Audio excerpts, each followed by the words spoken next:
शिमला मनाली में बेहद दर्दनाक मौत हुई लोगों की बह जाने की वजह से। सुप्रीम कोर्ट ने ये माना है कि भाई एससी और एसटी के अंदर भी क्रीमी कंसेप्ट आना चाहिए। और कोर्ट ने मनी बिल की डेफिनेशन को भी डिफाइन करने के लिए कमेटी बना ली है, मतलब एक बेंच बना लिया है।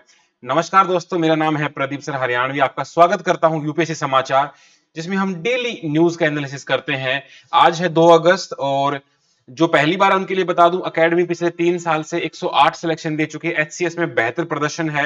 लास्ट ईयर रैंक 1 एकेडमी के ऑफलाइन स्टूडेंट थे और इस साल भी 51 सिलेक्शन के साथ एकेडमी ने अच्छा स्कोर किया है। जो 2025 को टारगेट कर रहे हैं एचसीएस को, उनके लिए बैच चल रहा है, वो अभी भी ज्वाइन कर सकते हैं। सब कुछ आपको वन स्टॉप सॉल्यूशन मिलेगा। एनसीईआरटी, मेंस, प्री इंटरव्यू सब एक ही जगह मिलेगा, सबसे मोस्ट अफोर्डेबल।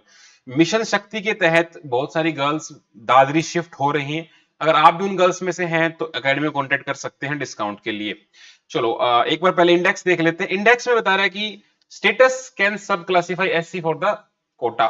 ठीक है, तो सुप्रीम कोर्ट ने कहा है कि भाई देखो, जो कोटा मिला है उसको उसके अंदर सब कैटेगरी बना सकते हैं स्टेट्स। ठीक है, क्लाउड बस्ट हो गया हिमाचल प्रदेश में, तो 4 डेड हो गए, करीबन मोर देन 30% अभी भी मिसिंग है। वो जिंदा है या मर गए, कुछ उनकी खबर है नहीं।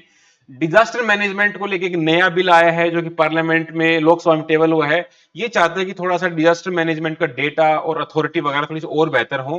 एक अच्छा स्टेप लेने जा रहा है इंडिया इसमें। यूपीएससी एस्पिरेंट की मेंटल हेल्थ को लेके एक आर्टिकल आया है। रिसेंट में एक अनफॉर्चुनेट इंसिडेंट में 3 बच्चे लाइब्रेरी के अंदर डूब के मर गए। आप इमेजिन भी नहीं कर सकते, कोई बच्चा पढ़ रहा था और एकदम से पानी आया और डूब के मर गया। ठीक है, तो ये एक ऐसी घटना है जो डूब के मर जाना चाहिए उन अथॉरिटीज को जिन्होंने ये अरेंजमेंट उनके लिए कर रखे थे इतने बुरे। तो उसके लिए मेंटल हेल्थ को लेके एक अच्छा आर्टिकल आया है जो कि मोस्ट डिजर्विंग था इस केस में, कि ये तो सिर्फ एक इंसिडेंट है। एक यूपीएससी एस्पिरेंट रोज मरता है, कभी फैमिली के तानों से, कभी पीयर प्रेशर से, कभी मेंटल हेल्थ से, कभी फेलियर से, कभी रिलेशनशिप में, कभी कैरियर से। तो उन सबको कैसे हम इंप्रूव कर सके, एक अच्छा आर्टिकल है, हर एक यूपीएससी एस्पिरेंट को पढ़ना चाहिए। झूमर डांस है, असम के जो टी प्लांटेशन हैं उन एरियाज में झूमर डांस किया जाता है। और मनी बिल को लेके एक बहुत अच्छा वर्डिक्ट आने जा रहा है कि किसी भी फाइनेंस बिल को एज ए मनी बिल बोल के पास कर देना इज नॉट वर्थ इट। तो सुप्रीम कोर्ट अब वेरीफाई करेगा, मनी बिल की डेफिनेशन को रिव्यू करेगा। और आज का हमारा टॉपिक है financial action task force. Money laundering को लेके एक ग्रुप है जो ब्लैक लिस्ट और ग्रे लिस्ट से कंट्रीज को डिवाइड करता था कि हम इंटरनेशनल लेवल पर कोऑपरेशन कर सकें। पहला आर्टिकल जो हमारा है, एक एक मतलब कल ही 6 और 1 की रूलिंग से मेजोरिटी रूलिंग आई। 6 लोगों ने कहा यस, सब क्लासिफिकेशन हो सकता है एससी एसटी के अंदर भी, क्योंकि पहले से ओबीसी में तो पहले से ही होता था। जो क्रीमी लेयर है उनको बाहर निकाल दिया जाता था। लेकिन एससी और एसटी में ऐसा होता था, भले ही आपके दोनों माता पिता आईएएस ऑफिसर हो, फिर भी आपको रिजर्वेशन मिलेगा। तो काइंड ऑफ एक डिस्क्रिमिनेशन दिख रहा था। जो पीछे रह गए हैं उनको मिलने के बजाय जो आगे हैं उनको और मिलता जा रहा था। तो सैल्यूट करता हूं, सुप्रीम कोर्ट ने इसका फैसला, इस मुद्दे को उठाया है। इसके बाद हम देखते हैं कि भाई आपको रिजर्वेशन किस किस ग्राउंड में मिलता है। क्वांटिफिएबल एंड डेमोस्ट्रेबल डेटा आपको मिलता है, पॉलिटिकल मोटिवेशन से नहीं मिलता कि आपके साथ हिस्टोरिकल बैकग्राउंड, हिस्टोरिकल इनजस्टिस हुआ है, सदियों से आपको पीछे रखा गया, दबाया गया, उस आर्टिकल उसके आधार पर आपको मिलता है। वैसे आर्टिकल 341 है जो कि कॉन्स्टिट्यूशन के अंदर लिखा हुआ है, पहले से प्रेसिडेंट को अलाउ करता है कि आप एक एससी लिस्ट बना सकते हो जिनके साथ हिस्टोरिकल इनजस्टिस हुआ है उनके साथ, तो उनको ये मिल सकता था। सिमिलर लो ऐसे सुप्रीम कोर्ट में, स्टेट में भी ऐसे ऐसे आते रहे हैं। तो बेंच ने बोल दिया है कि भाई, पहले बेंच ने बोला कि स्टेट के पास ऐसी लेजिस्लेटिव पावर नहीं है कि वो एससी लिस्ट में एक्ट कर पाए, बस सब क्लासिफिकेशन करने की पावर स्टेट्स को दी जा सकती है। एक फेमस केस था देवेंद्र सिंह केस। यहाँ 5 मेंबर सुप्रीम कोर्ट का बेंच बैठा था और उसने ये बताया था कि भाई सब कैटेगराइजेशन है, जो सब कैटेगराइज करते हो वो कॉन्स्टिट्यूशनली वैलिड है। और एक लार्जर कॉन्स्टिट्यूशन बेंच को रेफर भी कर दिया था। टॉप कोर्ट है वो एग्जामिनेशन इसको कर रहा है अभी भी कि भाई ये क्या होना चाहिए, नहीं होना चाहिए। क्रीमी लेयर का प्रिंसिपल क्या कहता है कि क्रीम लेयर, जो मतलब ऊपर ऊपर की मलाई है उसको हटा दिया जरा, नीचे जो दूध है उसको मिलना चाहिए। तो क्रीमी लेयर ओबीसी में भी आ चुका है, यहां पे भी आ चुका है। तो भाई ओबीसी में तो था ही, अब यहां भी लाने की बात चल रही है ताकि एक ट्रू इक्वलिटी आ पाए। भले ही आप एससी एसटी हो, लेकिन आप अच्छी जगह पहुंच गए तो आपको रिजर्वेशन ना मिलके दूसरे एससी एसटी को मिले, तभी तो इक्वलिटी आएगी।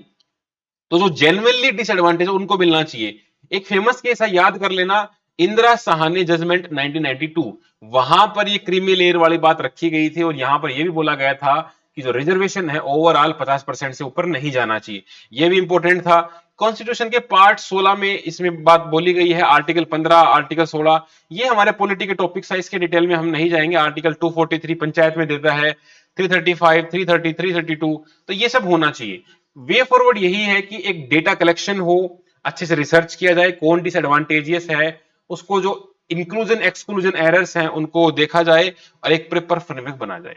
बिकॉज क्या होता है कि सिस्टम के अंदर घुसने वाले लोग बहुत सारे, रिसेंट में पूजा नाम की एक आईएएस ऑफिसर थी, वो कैसे पूरे सिस्टम को भेदते हुए अंदर पहुंच गई। तो अगर यूपीएससी को भेजा जा सकता है तो किसी को भेजा जा सकता है, ठीक है। तो एक प्रॉपर फ्रेमवर्क बनाए, डेटा कलेक्शन हो, एनालिसिस हो। ये आर्टिकल बड़ा अच्छा आर्टिकल था, मुझे तो बड़ा मजा आया। 2023 में ऐसा क्वेश्चन आया था आर्टिकल 16 और ऐसे लेके। तो इसमें पहला स्टेटमेंट तो सही था, उसकी सुप्रीम कोर्ट ऑफ इंडिया ने बोला था जजमेंट में कि रिजर्वेशन जो है 16 ब्रैकेट 4 में हो सकता है, और आर्टिकल जो 335 है उसको ये नहीं रोक सकता, ठीक है। राइट टू इक्वालिटी है, इक्वल है। डिस्क्रिमिनेशन हो सकता है but that should be the positive discrimination. आप किसी के साथ भेदभाव नहीं कर रहे हो, बट काइंड ऑफ किसी को आगे बढ़ा रहे हो, आपकी इंटेंशन अच्छी है। आर्टिकल 335 डिफाइन करता है एफिशिएंसी ऑफ एडमिनिस्ट्रेशन को, नहीं भाई ये डिफाइन नहीं करता, मेंशन जरूर कर सकता है। तो पहला करेक्ट हो गया, दूसरा इनकरेक्ट हो गया। अगला आर्टिकल हमारा हिमाचल प्रदेश के बारे में है। यहां पर 49 लोग मिसिंग है, 4 लोगों की डेथ हो गई है। एकदम से क्लाउड बस्ट हो, क्लाउड बस्ट क्या होता है, बादल का फटना, लेकिन असल में बादल फटता नहीं है। क्लाउड बस्ट का मतलब क्या होता है कि एकदम से एक लिमिटेड एरिया में बहुत ज्यादा बारिश हो जाए, जो बारिश 24 घंटे में होनी चाहिए थी वो मान लो 1 घंटे में हो जाए। काइंड ऑफ 1 घंटे में 100 mm से ऊपर ज्यादा बारिश होती है, उसको हम क्लाउड बस्ट बोल देते हैं। ये होता क्यों है कि एक ही जगह में पानी इकट्ठा हो जाता है, कंडेंसेशन हो जाता है, और वो पानी एकदम से गिर जाता है। तो उसकी वजह से क्या होता है कि सारा सिस्टम फेल हो जाता है, और जो फ्लैश फ्लड्स हैं वो आने का खतरा बढ़ जाता है, एकदम से बाढ़ आ जाती है। तो उसके रिगार्डिंग था। तो आप हालत देख सकते हो, सारा पानी पानी हो गया है। तो यहाँ पर जो हमारी एनडीएमए वगैरह है, उन्होंने फोर्स वगैरह भेज के कंट्रोल में ले लिया है। बट फ्यूचर में हम क्या कर सकते हैं इसके लिए, वो हमें सीखना होगा। क्लाउड बस्ट होता क्या है कि सडन और इंटेंस बारिश हो जाए एक छोटे से एरिया में, उसको हम बोलते हैं क्लाउड बस्ट। अगर इसको हम एमएम में नापे, तो अगर 1 घंटे में 100 mm बारिश हो जाए, उसको हम क्लाउड बस्ट की कैटेगरी में डाल देते हैं। आल्दो ये नेचुरल फिनोमिना है, ये हमारे ऊपर कंट्रोल नहीं है, और ये नेचर में ही है, तो हम इसको प्रिडिक्ट भी नहीं कर सकते। हम बारिश अच्छी होगी नहीं होगी वो बता सकते हैं, लेकिन एक पर्टिकुलर एरिया में कितने घंटे में कितनी बारिश हो सकती है उसको बताना बड़ा मुश्किल है। तो लिटरली जो है ये क्लाउड बस्ट को प्रिडिक्ट करना लिटरली इम्पॉसिबल है। बहुत सारे फैक्टर होते हैं कि ओरोग्राफिक लिफ्टिंग है, एटमॉस्फेरिक इंस्टेबिलिटी है, या लोकलाइज्ड वेदर है, कोई थंडरस्टॉर्म आ गया, कोई फंस गया, कोई पर्वत टकरा के एकदम से आ गया, तो उसको हम कुछ कर नहीं सकते। कंसिक्वेंस क्या होंगे, फ्लैश फ्लड आएगी, एकदम से लैंडस्लाइड होंगी, प्रॉपर्टी का डैमेज होगा, टूरिज्म का खतरा, मतलब लोग कम हो जाएंगे, लाइफ और इंजरी तो है ही। तो फोरकास्टिंग करना ऑलमोस्ट इम्पॉसिबल है, इसको हम नहीं बता सकते। हम क्या कर सकते हैं, हम तैयार हो सकते हैं कि भाई अर्ली वार्निंग सिस्टम लगा दिया, अलर्ट जारी कर दिया मोबाइल इंटरनेट के थ्रू कि भाई ऐसी तेज बारिश होने वाली। देखो एकदम से तो बादल फटेगा नहीं, उसको भी 1 घंटा लगेगा 100 mm बारिश होने में। जैसे ही वो बादल मंडराने लगे, गिरने वाला हो, तो आपको बता दें कि भाई एरिया खाली कर दो, जो लैंडस्लाइड वाला एरिया है वहां पर कुछ प्रोटेक्शन वगैरह लगा दो, वो हो सकता है। कम्युनिटी में अवेयरनेस फैलाओ कि भाई ऐसे अगर होगा तो कैसे बचना है। कई बार क्या होता है कि कोई छोटा सा इंसिडेंट हुआ, उसको अगर एकदम से रिलीफ पहुंच जाए तो वो इंसिडेंट छोटा हो जाता है, लेकिन अगर रिलीफ नहीं पहुंचता तो कटते कटते वो चीज बहुत बड़ी हो सकती है। तो आप क्या करो कि भाई इंफ्रास्ट्रक्चर डेवलपमेंट कर दो, रेन वाटर हार्वेस्टिंग करो, पानी गिर रहा है उसको निकलने का रास्ता मिलना चाहिए। आप एम्बैंकमेंट बना सकते हो, दीवार वगैरह बना सकते हो, या जो रेजिलिएंट इंफ्रास्ट्रक्चर जो भी है उसके लिए आप पहले से रखो। तो ऐसा क्वेश्चन देखो, प्रैक्टिस क्वेश्चन क्लाउड बस्ट के बारे में आपसे पूछा जा सकता है कि भाई क्लाउड बस्ट है, एयर मास हो गया हाई ह्यूमिडिटी के साथ स्टक हो गया, या फ्लैश फ्लड आती हैं, या जम्मू कश्मीर में हिमाचल में देखा जाता है, तो इसका तीनों ही ठीक होंगे। तो इस तरह के क्वेश्चन आपसे बनाएंगे, या जो 100 mm वाला पॉइंट है वो बना दिया, उसको 200 mm कर देंगे, 10 mm कर देंगे, इस तरह से क्वेश्चन बनाए जाते हैं। अगला आर्टिकल हमारा है डिजास्टर मैनेजमेंट बिल 2024। अभी तो ये बिल आया है, मैं हमेशा कहता हूं जब भी कोई बिल आता है उसकी गहराई में नहीं जाना है, बिकॉज अभी ये बिल है, ऊपर ऊपर से देख लो, जिस दिन एक्ट बन जाएगा आराम से देख लेंगे। तो ये बिल इंट्रोड्यूस किया गया यूनियन मिनिस्टर नित्यानंद राय के द्वारा। ये चाहते हैं कि एक नेशनल डिजास्टर डेटाबेस हो, और जो अर्बन डिजास्टर अथॉरिटीज हैं वो शहरों में बनाई जाए, ताकि भाई बार बार डिजास्टर हो रहा है, कभी पेट्रोल से, कभी आग से, कभी हवा से, कभी रेलवे से, हर दिन डिजास्टर हो रहा है, और अर्बन डिजास्टर ज्यादा हो रहे हैं, ठीक है। तो हमें एम्फेसिस कर रहे हैं कि नेशनल लेवल पे और स्टेट लेवल पर ऐसे हमारे पास डिजास्टर प्लान्स हो, कि पहले क्या करना है, ड्यूरिंग द क्या करना है, और आफ्टर क्या करना है। डिजास्टर क्या होता है, एक छोटा सा इंसिडेंट हुआ, मान लो एक घर में आग लग गई, एक बिल्डिंग में आग लग गई, इसमें 100 लोग रहते हैं, आग धीरे धीरे लगी, उसको बुझाया जा सकता है अगर टाइम से फायर ब्रिगेड पहुंच जाए, या वहां पे फायर अलार्म लगा रखे हो, अपने आप पानी गिर जाए। लेकिन अगर उस आग को नहीं रोका जाए तो पूरी बिल्डिंग जल सकती है, आसपास की बिल्डिंग को चपेट में ले सकती है छोटी सी चिंगारी। एक छोटी सी आग पूरे शहर को जला सकती है। तो आपके पास, आप करना क्या चाह रहे हो, सिर्फ हेडिंग बता देता हूं कि एक डिजास्टर डेटाबेस और कॉम्प्रिहेंसिव, ताकि हम असेसमेंट कर पाए प्लान बनाने में। दूसरा, अर्बन डिजास्टर मैनेजमेंट अथॉरिटी हम बनाए, जो कि लोकल मैनेजमेंट पे फोकस कर पाए। जो एनडीएम में एसडीएम पहले हमने बना रखी है उसको और एम्पावर कर दो, ताकि वो भी प्लान वगैरह बना पाए। पीरियोडिकली हम रिस्क को असेस करें, कितना रिस्क है, बढ़ गया है, घट गया है। हो सकता है 10 साल पहले जो चीज डिजास्टर में नहीं आती थी, आप वो डिजास्टर में आ गई हो। इसके लिए जो पहले से प्री एक्ट ऑर्गेनाइजेशन है, उनको भी हम स्टेटरी स्टेटस दे दें, पावर दे दें। पेनल्टी लगाओ, जो कंप्लायंस नहीं करे भाई, फाइन वगैरह लगाओ। लेकिन दिक्कत क्या आती है कि भाई बहुत सारी अथॉरिटी हो जाएगी तो डुप्लीसिटी हो जाएगी, कि 5 लोगों को काम दे दिया सेम काम, तो आपस में ही उलझ जाएंगे, कंफ्यूजन क्रिएट होगा, ब्यूरोक्रेटिक इनएफिशिएंसी होगा। उसके पास जाओ, उसके पास जाओ, उस खिड़की पे जाओ, वही काम हो जाएगा। कॉन्स्टिट्यूशनल वैलिडिटी कितनी रहेगी इस एक्ट की, बिकॉज जो डिजास्टर मैनेजमेंट का टॉपिक है ये कनकरेंट लिस्ट में एक्सप्लिसिटली मेंशन नहीं है। तो क्या यूनियन गवर्नमेंट इस पे एक्ट बना सकती है, स्टेट गवर्नमेंट को देखना होगा, तो भाई ये होगा। और सेंट्रल अथॉरिटी पे हमें थोड़ा सा कंसर्न भी है, उसको बहुत ज्यादा पावर दे दी है, स्टेट गवर्नमेंट की पावर को अंडरमाइन कर रहा है। वे फॉरवर्ड क्या है कि भाई इनके रोल वगैरह हैं वो सब स्पेसिफाई कर दो, स्टेट का कितना रोल होगा, यूनियन का रोल कितना होगा, ये हो सकता है, ताकि सब में कोऑर्डिनेशन रहे। ऐसा ना लगे कि ऊपर से कुछ थोप दिया है, कोऑर्डिनेशन चले। लोकल मैनेज एनहेंस कर दो, अथॉरिटी वगैरह बना दो, ठीक है। डेवलपमेंट प्लान्स हैं वो लोकल लोगों में मिलकर बनाओ, तो ये कुछ ऑप्शन हो सकते हैं। बाकी जब एक्ट बनेगा तो डिटेल में देखेंगे कि भाई क्या होगा। अगला आर्टिकल हमारा है दिल्ली कोचिंग को लेके। ये तो मेरा पर्सनली दिल के बहुत करीब है, क्योंकि मैं 4 साल ओल्ड राजेंद्र नगर में रहा हूं, और जहां ये इंसिडेंट हुआ वहां हम भी बैठते थे कभी, उन्हीं लाइब्रेरी में बैठ के मैंने भी 4 साल गुजारे हैं। इवन हम जहां पढ़ते थे, हमारा जो इंस्टीट्यूट था, वहां भी हम बेसमेंट में क्लास लेते थे। और बेसमेंट का रास्ता इतना ही होता था कि एक आदमी अगर ऊपर से आ रहा है तो दूसरे आदमी को टेढ़ा होना पड़ता था, तब दूसरा आदमी निकलता था। और अंदर ये मान के चलो गर्मी है, अगर जहां एसी अगर बंद हो जाए तो अंदर सफोकेशन बन जाता था। तो वहां क्या हुआ कि राव आई स्टडी सर्कल है, उसके बेसमेंट में लाइब्रेरी थी, तो वहां पानी भर गया और 3 बच्चे नहीं निकल पाए। उसके लिए किस किस को जिम्मेवार ठहराए, यहां तक एक एसयूवी गाड़ी वाला ड्राइवर है उसको भी पकड़ लिया, कि भाई वो जा रहा था और उसकी वजह से पानी की लहर उठी, और जो उन्होंने बांध बना रखा था लाइब्रेरी के बाहर वो टूट गया, उसको भी बेल मुश्किल से मिली है। तो ये तो वही बात है कि उनको मौका मिलता तो उस पानी का भी चालान काट दे कि पानी गलत आया इस तरफ, हमारी गलती नहीं है।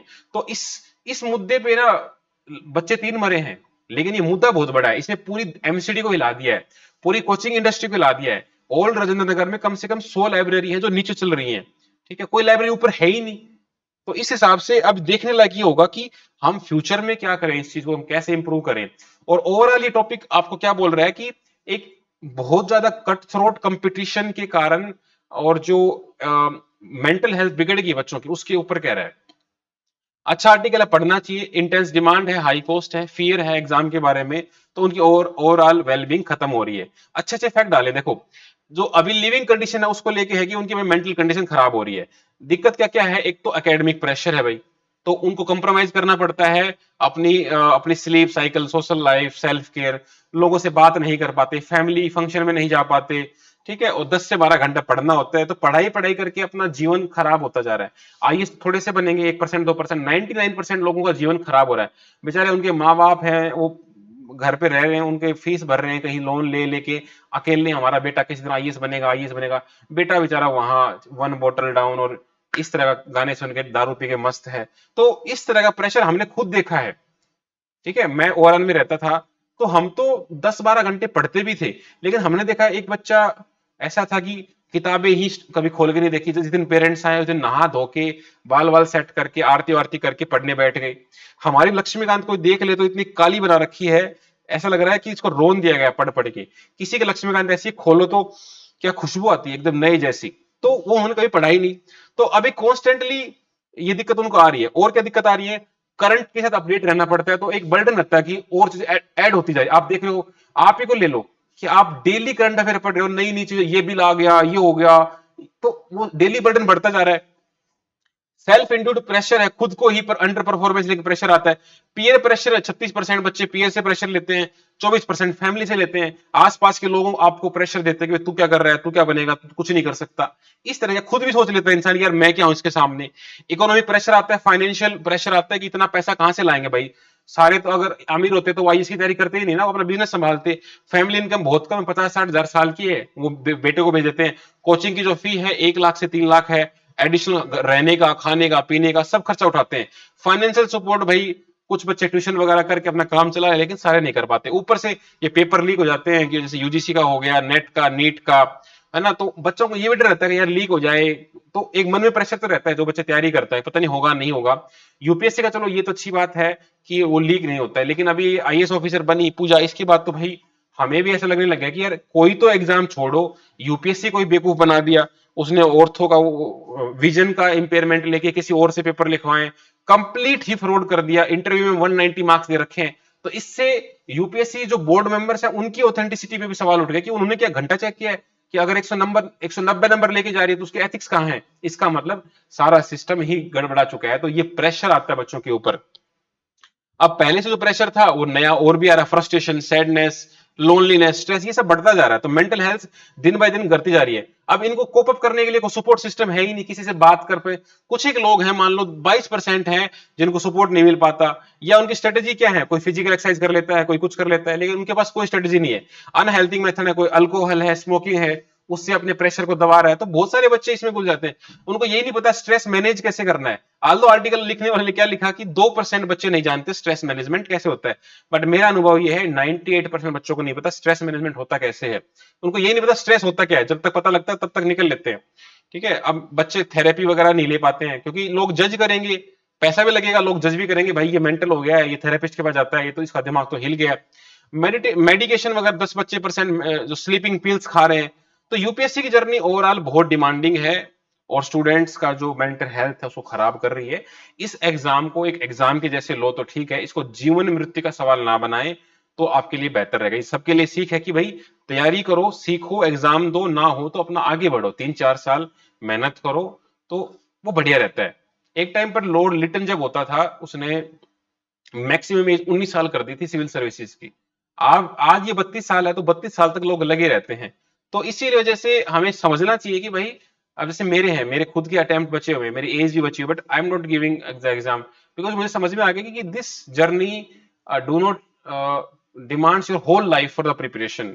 जीवन जीने की तैयारी हो रही है, जीवन तो जिया ही नहीं जा रहा है। अब I am living better life, मैं पढ़ा रहा हूँ या फैमिली को टाइम दे रहा हूँ।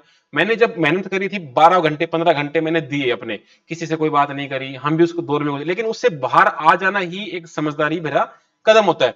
तो आप भी अगर तैयारी कर रहे हो तो मैं सजेस्ट करूंगा 3-4 साल के बाद भाई अपना शिफ्ट कर लो प्लान बी पे। इनका कुछ नहीं पता किसका हो किसका ना हो, और ये बहुत ऑब्जेक्टिव एग्जाम भी नहीं है। आसाम में झूमर नाम का डांस हो रहा है, जो टी प्लांटेशन वाला एरिया है पर्टिकुलरली, वहां डांस करते हैं ये लोग। कुछ वेस्ट बंगाल में भी डांस होता है, यंग गर्ल्स करती हैं, और इनके साथ मेल भी इनको अकंपनी करते हैं। तो पता रहना चाहिए थोड़ा बहुत कहीं आ जाए तो। जैसे इस तरह के 2014 में आया गरबा डांस गुजरात का, बिल्कुल सही है।